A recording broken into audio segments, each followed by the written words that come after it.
Yo, what is good, YouTube? Man, today was phenomenal. I'm not gonna lie. I hope everyone did great. We had two stocks squeeze over 250% today. Some phenomenal action. After that long cold stretch, I didn't really feel confident. I didn't think we were gonna see that.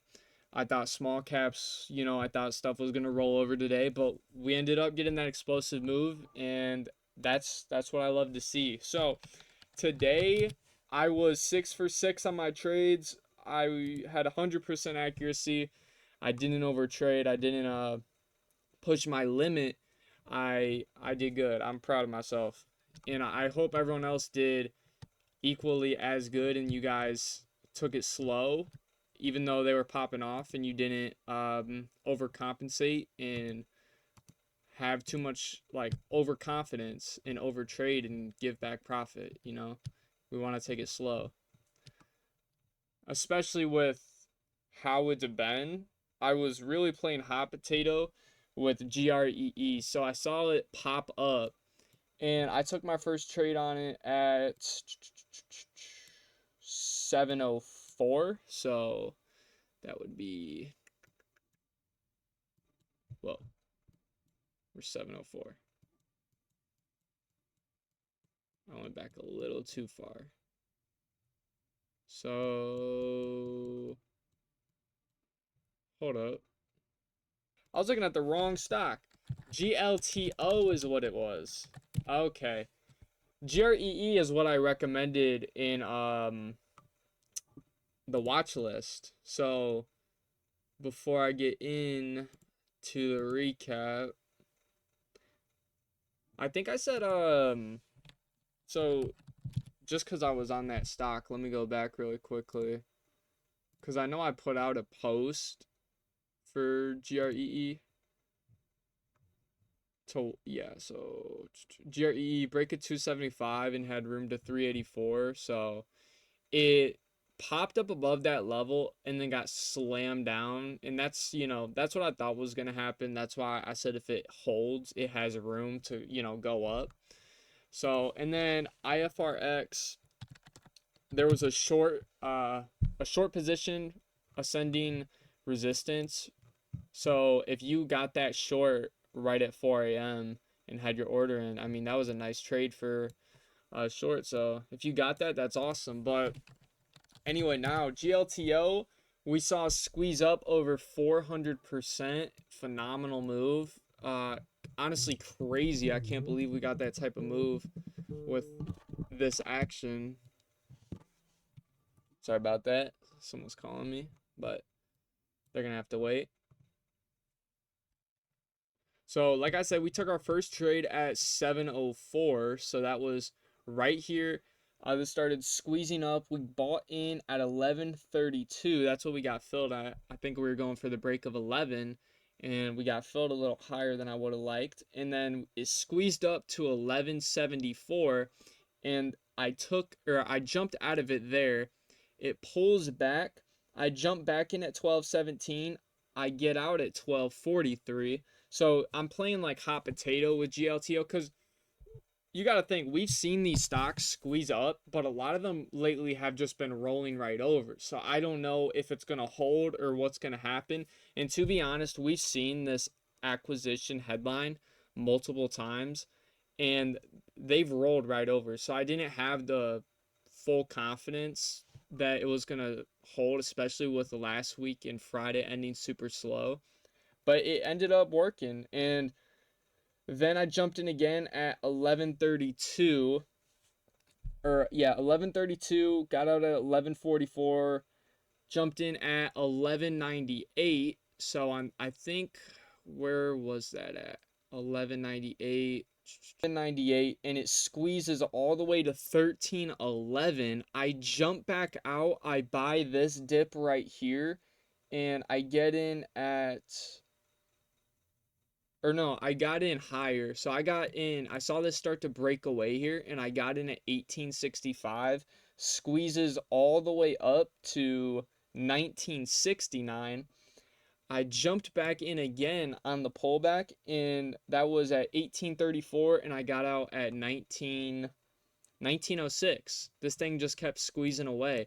And I was, like I said, playing hot potato with it, not only because I didn't fully trust it or think it was gonna take off like it did there, but because it's higher priced. And we know these can knife down and they're moving points a share, right? So if they're moving 30, 40 cents a share, a dollar a share, $2 a share, all like super fast, why, I got to take it slow. I don't want to hold it and then catch a jackknife, especially with when I was just 8 days red in a row. Risk that falling over and dealing with all that. I gotta take this phone call, so end up taking any more trades on it. I was kind of sitting back because I made everything back that I lost on that huge red streak, so I was actually really happy, and I didn't think we were gonna get another move. And then what ends up popping up was a move, right? Like we saw this pop up and squeeze over 250%, and you got a clear as day bull flag on the 5 minute for that break over, squeezes up. I mean, some pitch perfect setups you got, man. Now I didn't trade this. I kind of just watched it happen. I was doing stuff, walking away from my computer. But you got this break right here, and you also got this break. Like, you had some textbook setups today, or this morning, that were just phenomenal. Today was a really good day, and I'm happy with what I did. I didn't have no FOMO. I didn't feel like I needed to trade any of this. I could have, but I wasn't at the computer. I probably would have if I was here, to be honest. But, no FOMO on it or anything, because, being patient has been paying off just the past few days. And I'm really, dude, I'm sorry. I gotta mute my phone. Everyone is just blowing up my phone. Damn, yo! Hey, yo! That's lit as fuck. My homie just got a new car. He just got a Tesla, bro. That's awesome. I'm so happy for my boy. That boy, that boy living large. I'm happy for him. Anyway, this did kind of like roll over and go on this descending channel, and then rounded back up for a nice move over here. That I like to see that. But I did not trade this. But you did have, like I said, some textbook moves which were super solid. I hope you guys caught some of them because this is awesome. And make sure you guys are drawing your trend lines, right? Because this could have saved you. I don't know, like when I first started out, I would not draw them whatsoever, and I probably would have took this dip trade, right? And you have resistance like right here, so make sure you're drawing these because these do help you out a ton. I'm not trying to be a teacher as much as just document how you know how I become profitable and everything, but more or less break even right now. But we're moving forward. 100% accuracy, not over trading. Working on my mental game fully because I don't want to be. I mean, knowing how to trade in the mental aspect of it, you know, the mental aspect is the bigger part. I would say it doesn't take that long to learn how to actually trade, but it takes long to learn how to control your emotions trading, and that's kind of where I'm at. Just really trying to lock in on uh how to control my emotions. But lately I've been doing good really since I lowered my share size a ton and just started taking it slow. It's really turned the game around, and yeah, I don't want to push it. I'm just going to take it slow. I was rushing it and just jumped up share size because I wanted to make a lot of money, and then I stopped thinking about the money and just started saying like, "Hey, just take it slow. You know how to trade, right? Like if you're profitable in the simulator and you're profitable, you know, doing small share size like even if it's insignificant, like one share or something, and you're making 20 cents or something, just think of it like if it was 1,000 shares and it's $200, right? I mean, you are making progress. It's just slower. But the goal is to make money, even if it's not a lot of money. So then when you scale up, you have that proof of concept, and then boom, before you know it, you got a nice cushion or whatever. If you're trading in a offshore account, cash account, a regular $25,000 margin account, I mean, whatever. I know sooner than later, probably at the start of the new year, I've been hearing a lot about Ocean One Securities, and offshore broker, and I do want to try them out because they have been recommended more than CMEG, because CMEG really upped their commissions to, like, I mean, they're pretty ridiculous compared to the commissions you can get from Ocean One. And I had a CMEG account, but I had a bad experience with them trying to get my money out. So I'll probably do Ocean One, and hopefully that's better. And I believe CMEG is $500 for a minimum account, but you're gonna want some room, so you're probably gonna want to do, like, I'd give yourself at least like $1,000 worth of room, right? And then take it slow and then build up. But that was a long rant, dude. I don't know who's stuck around for that, to be honest. But IFRX, I think we went over this. Higher flow anyway. But I mean, those were the two moves that really, cranked everything in the market. So I don't know if we're back. I don't know if it's gonna stay like this. Who knows? I really hope it does, because that would make a difference in the P&Ls. That would make a difference how fast I scale, how fast I go to the offshore account, all this other stuff. So yeah, I mean, that's the recap. I am 6 for 6, 100% accuracy on the day. I'm really proud of that. No FOMO, no over trading.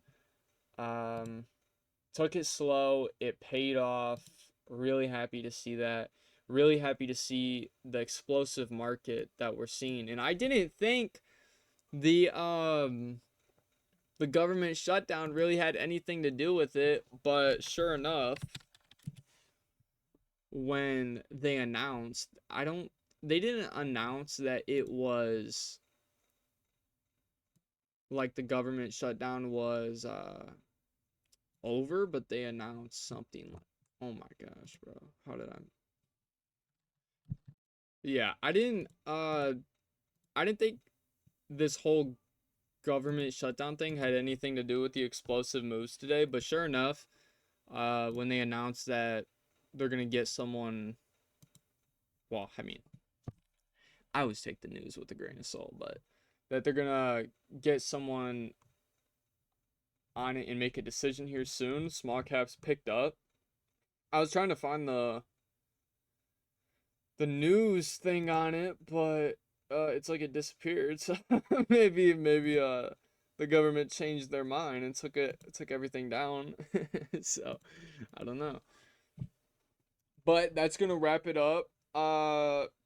Awesome day for me. I hope y'all had a good day as well. I hope everything works out for you guys in trading, in life. I hope y'all live it up. Hope y'all have a good one today, man. I really do. I love the action we saw today. I mean, it's honestly awesome to see. I love how we're getting these moves back, man. And uh it's like I said in my last video, where shorts would start getting squeezed out because they're going to get overconfident, and the next thing you know, buyers are going to step in, and then once we break them levels, shorts are going to stop out, get squeezed. That's exactly what we had on GLTO. Went from straight up, what was it, 17 all the way up to 26. That is insane. These are some big moves. Be careful on them. They can come down just as fast as they go up. They can jackknife. We're still not in the hottest cycle, Remember that. This is just today we saw these moves. Last Monday it was a little hotter too. So I don't know if it's just going to be a Monday thing or if we'll actually see this moving forward. If this sets the tone for the rest of the week and then the rest of the week is nice and hot and we can get these nice trades on it, I don't know. That's what I'm really hoping though. So that's going to wrap it up for me, guys. Like and subscribe, and I'll catch you guys tomorrow. Let's hope that we get the same type of momentum that we got today. All right, I'll catch you guys. Peace.